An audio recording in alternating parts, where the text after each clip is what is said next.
আরও একবার ২০২৪ সালের আরজি করের ভয়াবহ স্মৃতি উস্কে দিল দুর্গাপুরের এক বেসরকারি মেডিকেল কলেজ ও হাসপাতালে। দুর্গাপুরের এক বেসরকারি মেডিকেল কলেজ ও হাসপাতালে দ্বিতীয় বর্ষের এক ডাক্তারি ছাত্রীকে গণধর্ষণের অভিযোগে শোরগোল গোটা এলাকা। জানা গিয়েছে, শুক্রবার রাত প্রায় ৯টা নাগাদ দ্বিতীয় বর্ষের এক ডাক্তারি ছাত্রী তার সহপাঠী এক ছাত্রের সঙ্গে কলেজ ক্যাম্পাসের বাইরে গিয়েছিলেন। অভিযোগ, সেই সময় ৫ যুবক এসে তাদের আটক করে এবং ছাত্রীকে জোর করে রাস্তা থেকে তুলে পাশের জঙ্গলে নিয়ে যাওয়া হয়। সেখানেই গণধর্ষণ করা হয় ওই ছাত্রীকে বলে অভিযোগ। পরে তরুণীর সহপাঠী তাকে উদ্ধার করে কলেজে নিয়ে যান। ছাত্রীকে ভর্তি করানো হয় ওই হাসপাতালেই। প্রাথমিকভাবে জানা যাচ্ছে, নির্যাতিতা ওড়িশার বাসিন্দা। সহপাঠী এক ছাত্রী নির্যাতিতার বাড়িতে ফোন করে ঘটনাটি জানান। রাতে তার পরিবারের সদস্যরা দুর্গাপুরে চলে আসেন। হাসপাতালে গিয়ে মেয়ের সঙ্গে দেখা করেন। সেই সময়ই ওই তরুণী পরিবারের কাছে সমস্ত কথা খুলে বলেন।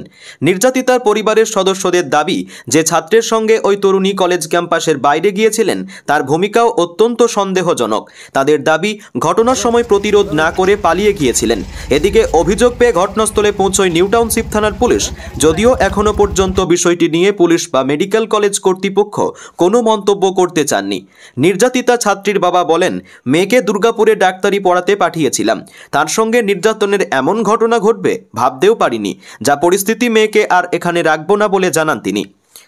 উল্লেখ্য, ২০২৪ সালের আগস্ট মাসে কলকাতার আরজি কর মেডিকেল কলেজ ও হাসপাতালে এক তরুণী চিকিৎসকের ধর্ষণ ও মৃত্যুর ঘটনা ঘটেছে।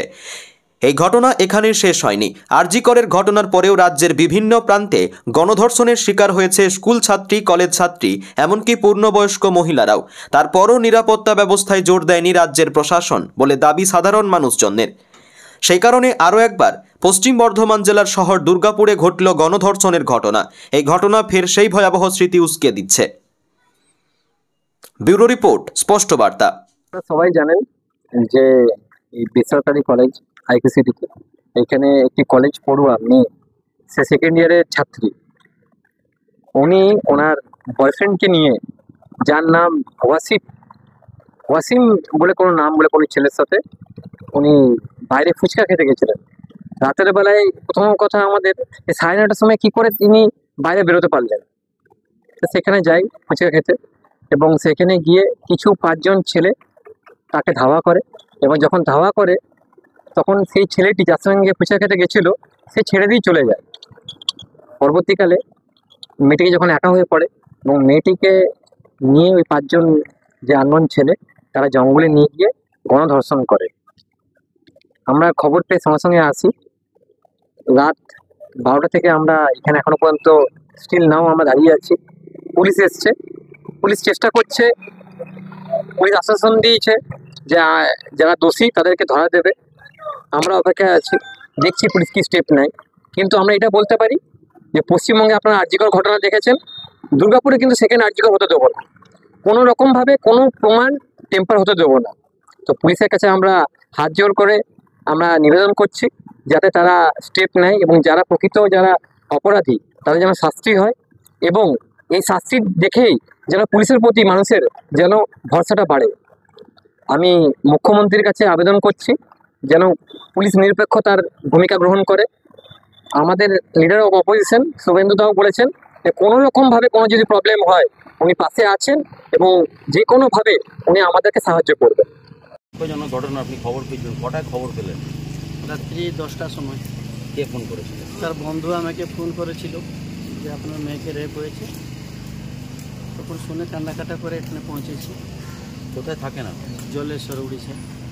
আপনার মেয়ে কোথায় পড়তো? আমার মেয়ে এইখানে পড়তো, এটা মানে এখানে কোথায়? MBBS পড়ছে, Durgapur IQ City medical college second year. আচ্ছা, কী হয়েছিল ঘটনাটা, কি জানতে পেরেছেন? ঘটনা সম্ভবত এইখানে এসে আমরা তো কিছু জানি না, তরবর করে এখানে জিজ্ঞেস করে দেখলাম। এখানে 9:30-9টার মধ্যে একজন ছেলে, ওদের নামটা কি ওয়াসিম খান না কি ওয়াসওয়ালিয়া, ও বললো গুপচুপ খাবো, চলো দেখি সেদিকে ভুলে ওকে নিয়ে গেছে। কোন দিকে? আপনার গেট কাছে। আচ্ছা, তো গেট কাছে নিয়ে গেছে। আমরা তারপরে ও কি 2 জন না 3 জন লোক এসে, যখন 3 জন লোক এসে গেছে ও ছাড়িয়ে সেখানে ওকে পালিয়ে এসেছে। তার মধ্যে একজন ওকে রেপ করেছে, ওদের মোবাইল ছড়ে নিয়েছে। তারপরে 3000 টাকা দিলে মোবাইল দিও বললো, তার কাছে 200 টাকা ছিল, 200 টাকাও ছড়ে নিয়েছে। তারপরে আবার ওই ছেলেটা আবার সেখানে গিয়ে সেখানে 4-5 জন মতো ঠিকঠাক ছিল সেখানে। যখন দেখছে ব্লিডিং হয়ে গেছে তারপরে ওই ছেলে আবার যায় নিয়ে এসেছে, ওইভাবে ঘটনাটা ঘটেছে। আমি কি করে জানবো, ও তো নিয়ে গেছে এইভাবে। সম্ভবত এই ছেলেটা জড়িত আছে। MBBS সেকেন্ড ইয়ার চলছে। তো কোথাও কি মনে হচ্ছে যে কলেজের একটা নিরাপত্তা গাফিলতি? নিরাপত্তা তো নেই। আমি যখন আসি কিছু সাপোর্ট আমাকে নেই, যাও ভগবান কৃপায় ওই বন্ধুগুলো আসে আমাকে বিশাল সাপোর্ট করেছে। কিছু রেসপন্স যে এখানে একটা ঘটনা ঘটেছে কিছু নেই, কিছু গুরুত্ব নেই। আমি যদি যেতেও ছাড়ছে না, সব দিকে পুরো বন্ধ, কিছু প্রোটেস্ট।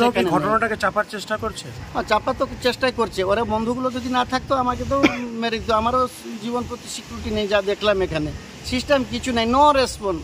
একটা গার্ডিয়ান আসছে, অত বড় করে সংবেদনশীল ঘটনা ঘটেছে, একটু রেসপন্স থাকতো, কিছু না ভাই। যাও আমার ভাইগুলো এসে একটু হেল্প করেছে। আপনার মেয়ের সাথে দেখা হয়েছে? দেখা যাচ্ছে কান্নাকাটা। ভর্তি আছে? ওরা ভর্তি করেছে না, অভিনয় আইসিইউ নিয়ে গেছে, অভিনয়।